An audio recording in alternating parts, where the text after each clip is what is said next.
저번 시간에는 스타킹과 하의를 대유행시킨 루이 14세에 대해 알아봤습니다.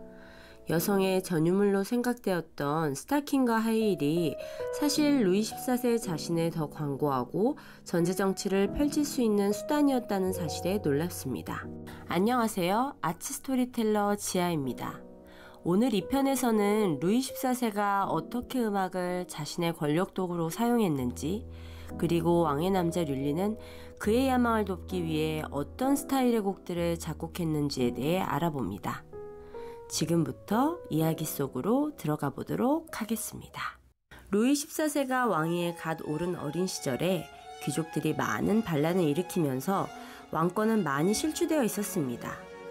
반란을 진압하면서 왕권이 회복되었지만 앞으로도 귀족들이 반란을 일으키지 못하도록 감시하고 세뇌시켜야 할 필요가 있었습니다. 때문에 루이 14세는 큰 계획을 세우게 됩니다. 그는 귀족들을 베르사유 궁전이라는 커다란 왕의 거처에 머물게 하고 감시를 받게 했습니다. 또한 베르사유 내에 있는 여러 편의 교육시설들을 사용하면서 많은 돈을 소비할 수 있도록 하였습니다. 이 소비의 이익은 왕이 챙겼습니다. 때문에 귀족들은 왕에게 잘 보이려 노력했고 허드렛 일까지 도맡는 지경에 이릅니다. 예를 들어 왕이 아침에 일어났을 때 옷 입혀주는 일이라든지 뒷일 보고 처리해주는 일 등까지도 맡게 됩니다. 왕에게 더 가까이 다가가 친분을 쌓고자 똥 닦는 일을 담당하는 직급에 줄을 서서 기다릴 정도였다고 합니다. 이러한 빅픽처를 그린 루이 14세는 뮬리를 통해서 자신을 선전할 수 있는 음악을 작곡하도록 하였습니다.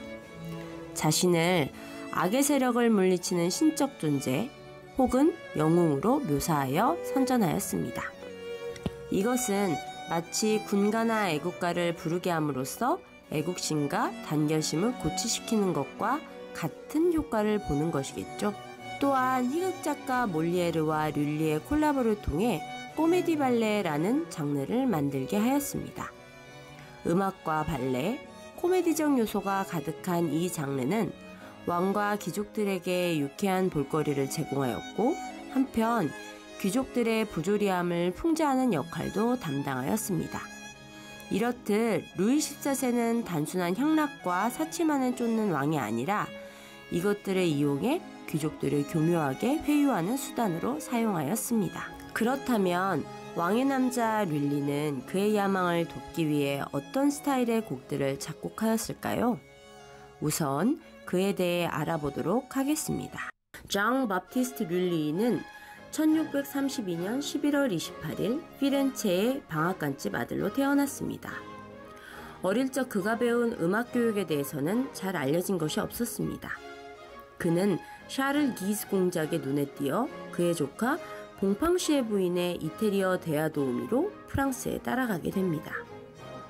그는 봉팡시의 부인 집에서 음악과 관련된 것들을 배우게 되죠. 이후 1653년 2월 루이 14세가 프롱데의 난을 물리친 것을 기념하기 위해 만들어진 밤의 발레를 작곡, 기획하면서 루이 14세의 신임을 얻게 됩니다. 1661년 루이 14세가 친정을 선포하면서 뮬리를 왕실음악 감독과 왕실음악 마스터로 임명하였습니다. 이제 그는 엄청난 권력을 등에 업게 된 것이죠. 야망이 컸던 그는 왕을 위해서 더욱 열심히 작곡에 몰두합니다. 앞서 설명했던 희극작가 몰리에르와 함께 코미디 발레라는 장르를 만들었고 왕을 위한 발레를 집중 제작하게 됩니다. 그는 왕을 위한 24개의 비올롱이라는 앙상블 팀을 만들어 발레 반주를 맡게 했습니다. 이것은 오케스트라의 전신이라고 볼 수 있습니다. 이후 루이 14세가 나이가 들면서 춤을 추는 것이 어려워지자 뮬리는 발레 음악 작곡보다는 오페라 작곡에 관심을 두게 됩니다. 당시 프랑스인들은 이태리를 깔보는 경향이 있었기 때문에 이태리 오페라를 프랑스에서 연주한다는 것은 불경스러운 일이었죠. 뮬리도 자신의 태생지를 숨기고 싶었기 때문에 오페라 작곡은 꺼렸습니다. 그러나 뮬리는 이것을 새로운 기회로 삼고 프랑스식 오페라를 작곡하게 됩니다. 뮬리의 프랑스 오페라 트레저디 엉 무지크의 탄생은 음악사에서 중요한 업적으로 기록됩니다. 왕의 구미를 맞추기 위해 그렇게나 부정해왔던 오페라를 작곡한다는 것이 얼마나 아이러니한 일인지 모르겠네요. 그는 이태리 오페라와는 다른 오페라를 만들고 싶다고 생각합니다.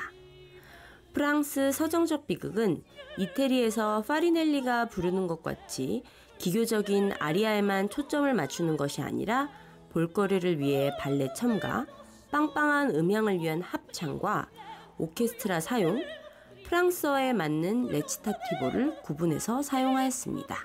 그리고 그리스 신화, 영웅들의 이야기를 소재로 삼아 왕을 찬미하는 것을 잊지 않았죠. 오페라의 제일 처음을 알리는 서곡 또한 프랑스식으로 만드는데요. 도입부에서 부점과 느리면서 장중한 음악의 특징은 루이 14세가 등장할 때 그의 느린 걸음걸이를 배려하고 장중한 BGM을 주기 위해 작곡되었다고 합니다. 역시 왕의 남자답네요. 그가 확립한 프랑스 서곡은 핸델과 같은 후대 작곡가에게 큰 영향을 주었습니다. 그러나 안타깝게도 이미 절대군주가 된 루이 14세는 룰리가 오히려 귀찮은 존재가 되어버렸고 그와 틀어지게 됩니다.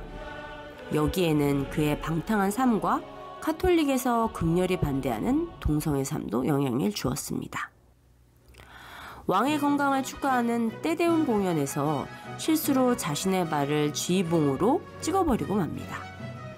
발에 난 상처는 파상풍에 감염되어 1687년 3월 22일에 사망하게 됩니다. 이때 릴리가 사용했던 지휘봉은 최초의 지휘봉으로 기록됩니다. 이태리인이라는 자신의 출생의 한계를 지우고 철저히 프랑스인으로 살며 태양왕을 더욱 빛나게 했던 장 바티스트 릴리.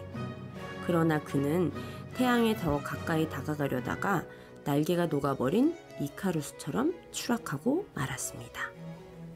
그러나 그 산물인 서정적 비극이라는 프랑스만의 오페라와 프랑스 서곡인 우베르티르 그리고 지휘봉과 오케스트라의 탄생은 음악사에서 위대한 업적이 되었습니다.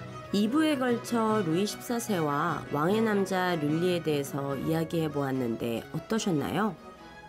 우리가 일상에서 당연하게 사용하고 있던 하이힐과 스타킹이 음악사 업적과 관련이 있었다는 게 놀랍죠?